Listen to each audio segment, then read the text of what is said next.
Jaguars, man. Please welcome Martin Lawrence.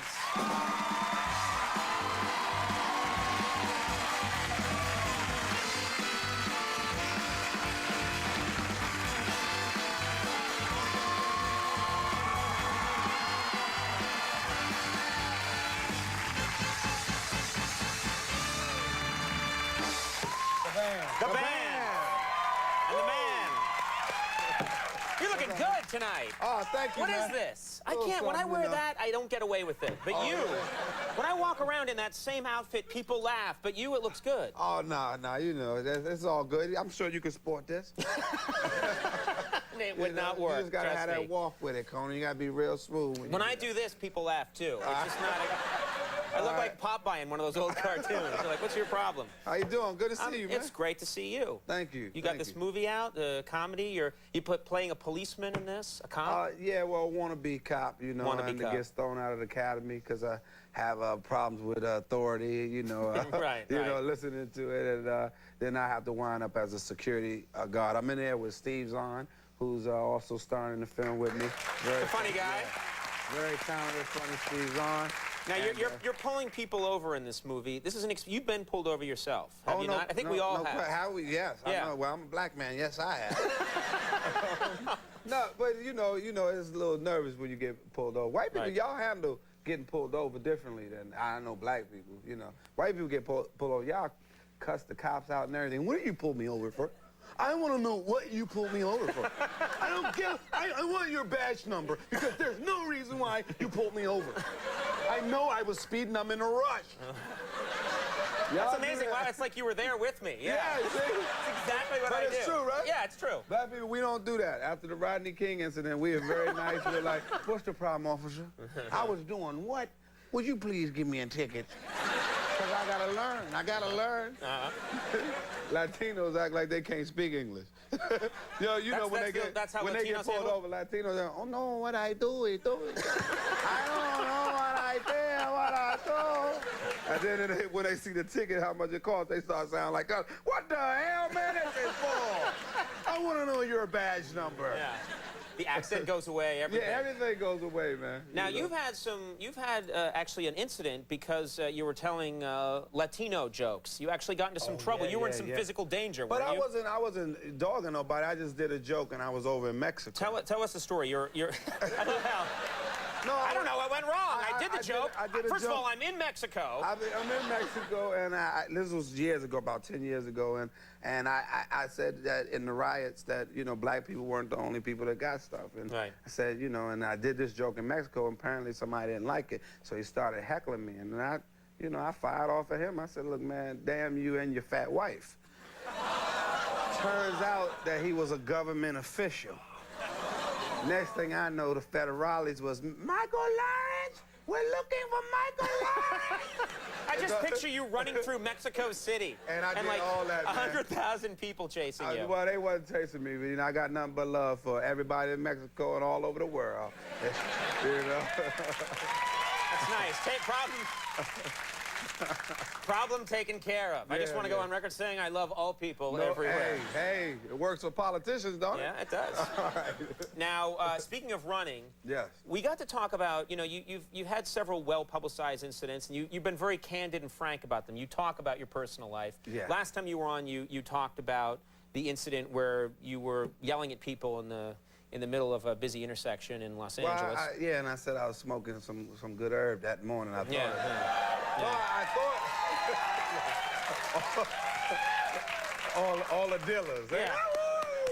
No, I thought it was. All those people applauding are just realizing now where they are. But I don't know more. I don't know more. I gave it up because it wasn't for me. But I was running down the street. It wasn't for me. And you explained it. You said that you explained the whole thing. What you didn't explain, we didn't get a chance to talk about it last time, was it was in the news a while ago that you went jogging in 100-degree heat and passed out. And you were like in a coma for like 3 days. What was going on? Can you tell us about that? Well, I like to wear the clothing like with the plastic and all that because I used to box when I was younger. So you were wearing the whole plastic clothes. I was wearing the plastic and the whole because I wanted to get that sweat. But I happened to I chose to wear that on the hottest day of the summer. And were you wearing anything else? Were you wearing? Yeah, I had a wool hat on.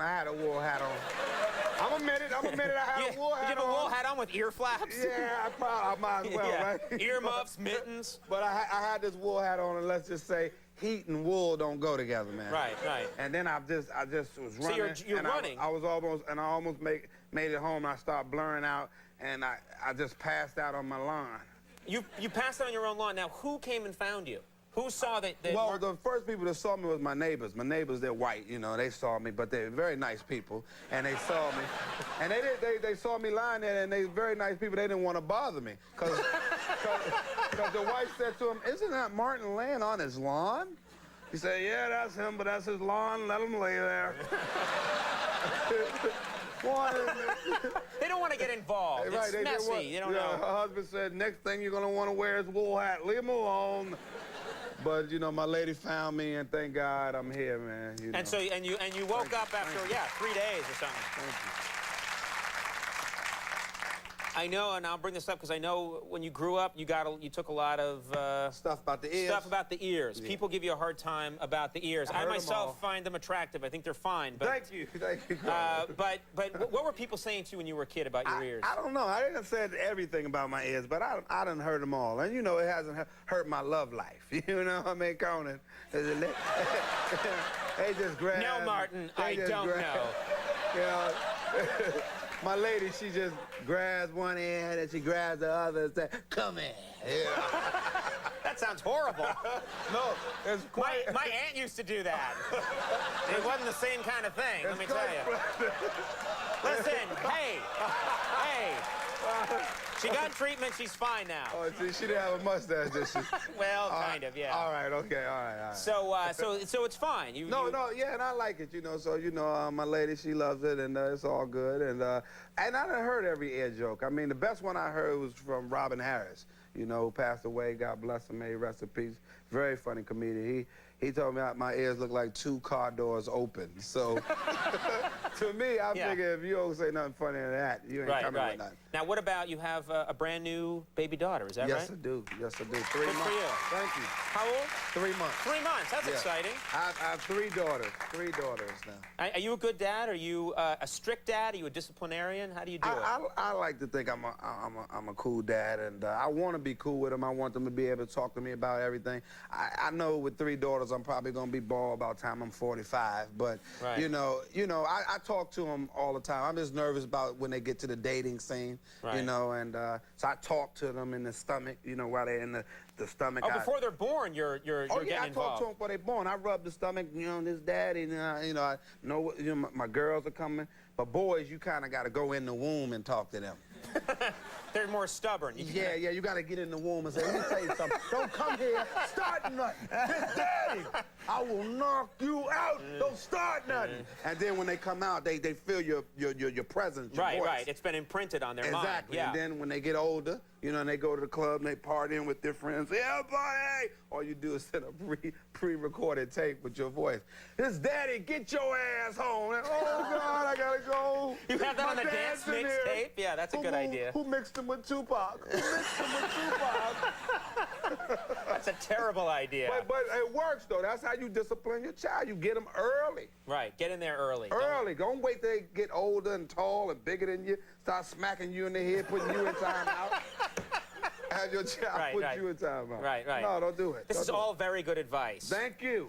National Security opens this coming Friday. This coming Friday, and it's a very funny film. I mean, and that's just real. You don't want to pay for something, and you go out there and you feel like you're wasting your money. I guarantee you get some laughs. That's exactly why this show is always free. Yeah. Martin Lawrence, thank you very much. You're a good man. Michael Rosenbaum coming up. We'll take a break. We'll be right back. Thank you.